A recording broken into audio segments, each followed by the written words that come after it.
और थोड़ा चले जाने पर बहुत रोना रोने लगते हैं। जब तक ये चीज हम अपनी जिंदगी से खत्म नहीं करेंगे तो दुख हमारे जीवन से कभी खत्म नहीं होता। मैं ये कहता हूं कि किसी के जाने का दुख तभी है जब आने की खुशी हद से ज्यादा मनाई गई थी। जैसे आज की डेट में कुछ लड़के सिर्फ किसी एक महिला को ट्रेन में देखने भर लेने से, कुछ लड़के सिर्फ किसी एक महिला को ट्रेन में देखने भर लेने से कि पेपर देने गए, सारे सपने संजो लेते हैं, बच्चे होने तक के, बच्चों के नाम तक सोच लेते हैं।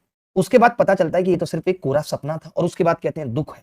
उसके बाद कहते हैं दुख है, मेरा तो ब्रेकअप हो गया, मेरे जीवन में ये तकलीफ है। आज आप में से जितने भी लोग ये फील कर रहे हैं कि उनके जीवन में सच में दुख है, तो मैं उनसे कहता हूं कि वो सही मायने में अगर सोच लें और लिख लें कॉपी पेज पे कि एग्जैक्टली प्रॉब्लम क्या है, तो उनको पता चलेगा कि दुख कुछ नहीं।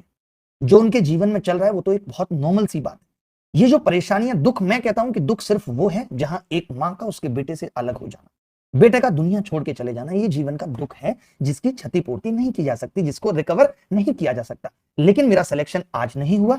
मैं आज किसी महिला के साथ जीवन बिताना चाहता था, नहीं हो पाया। कल को किसी और के साथ बिताने का मौका मिलेगा, उसी में मैं सुख की अनुभूति करूंगा। ये जीवन के दुख नहीं है, ये संघर्ष है और ये जीवन के हिस्से हैं। हमने जीवन के संघर्ष को दुख मान लिया है। तो पहले तो आज दिमाग में से ये निकाल दें कि आप तैयारी कर रहे हैं, आपके पास उतना पैसा नहीं है, आप अच्छा नहीं खाना पीना खा पाते, आपके दोस्त फेसबुक पे अच्छी फोटो अपलोड कर रहे हैं लेकिन आपके पास अच्छे कैमरे का फोन नहीं है। ये जीवन के दुख नहीं है, क्योंकि आप जैसा सोचना शुरू करेंगे वही सोच आपके जीवन में दिखने लगेगी। आपको आदत पड़ जाएगी दुख में रहने की, आप हमेशा रोने लगेंगे। मैं बहुत सारे लोगों से मिलता हूं, उनसे देखता हूं, वो हर बात पे कहते हैं क्या हाल चाल है, अरे कुछ नहीं, कभी बुखार है, कभी सर दर्द है। ये छोटी छोटी जो समस्याएं जीवन की, इनको दिमाग पे हावी मत होने दीजिए, मत बताइए किसी को।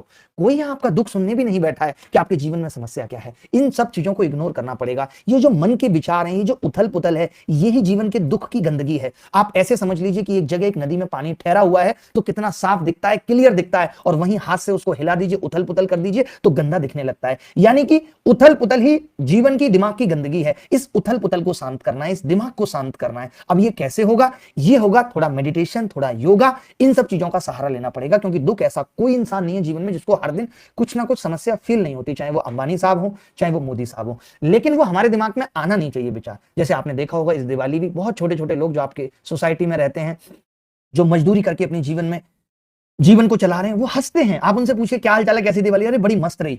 आप सोचिए वो कैसे मुस्कुरा रहे हैं, क्योंकि वो ये सोच ही नहीं रहे कि उनके जीवन में किस चीज की कमी है। वो ये सोच रहे हैं कि आज मैंने, या पिछले 3 दिन की मेहनत से जो मैंने 1500 रुपए कमाए हैं, ये मैं अपने बीवी बच्चों के साथ एंजॉय करूंगा। क्या है वो ये सोच रहे हैं, क्या नहीं है। अगर वो भी ये सोचने लग जाए तो दुनिया का हर आदमी डिप्रेशन में चला जाए। किसी के पास क्या नहीं है, किसी और को देख के अगर हम ये सोचने लगे तो ये समझ लीजिए कि हर आदमी डिप्रेशन में होगा।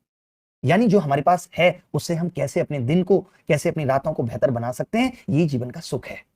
दुख कुछ है ही नहीं। सुख की कमी का आभास ही दुख लगता है नहीं। किसी के आने से कुछ खुशियां आई थी, वो चला गया तो अब वो खुशियां खत्म हो गई, हम कहते हैं दुख आ गया। दुख जबकि कुछ नहीं है, सिर्फ सुख कम होता है और बढ़ता है, कम होता है, हम उसे दुख कहने लगते हैं। मेरी बात को समझ पा रहे हैं? एक छोटा सा एग्जाम्पल लेता हूं अच्छे कर्मों के लिए। एक बार एक राजा ने अपने 3 बेटों को बुलाकर के ये कहा कि मैं तुम्हें 100 रुपए देता हूं और तुम 100 रुपए में इस महल को पूरा भर दो। पहले वाले बच्चे ने सोचा कि मुझे बहुत पैसे कमाने होंगे, वो जुआ खेलने चला गया और उसने वो 100 रुपए भी गवा दिए। दूसरे वाले ने क्या किया? दूसरे वाले ने सोचा कि कबाड़े से ही ये घर भरा जा सकता है, महल भरा जा सकता है। उसने 100 रुपए का इतना कबाड़ा खरीदा और पूरा महल भर दिया। तीसरे वाले को 3 महल थे, तीसरे वाले ने क्या किया? सिर्फ हर जगह दीपक जला दिए और उस दीपक के उजाले से पूरा महल भर गया। तो जब उत्तराधिकारिता देने की बात आई तो राजा ने कहा तीसरे को मिलेगी। दूसरे वाले ने तो इतनी गंदगी भर दी कि अब उस भरने का फायदा क्या जब तुम उसमें अंदर जा ही नहीं सकते। अगर वो हीरे जवाहरात भी भर देता तो भी कोई फायदा नहीं था। तो इसलिए किसी भी चीज को इतना नहीं भरना कि हम उसके अंदर ना जा सके। दिमाग लगाना, उजाला भरना है दूसरों के जीवन में, खुद के जीवन में। दूसरों के में भरेंगे, खुद के में भी आ जाएगा। चलिए आज की क्लास की शुरुआत करते हैं। आज की क्लास में बहुत आराम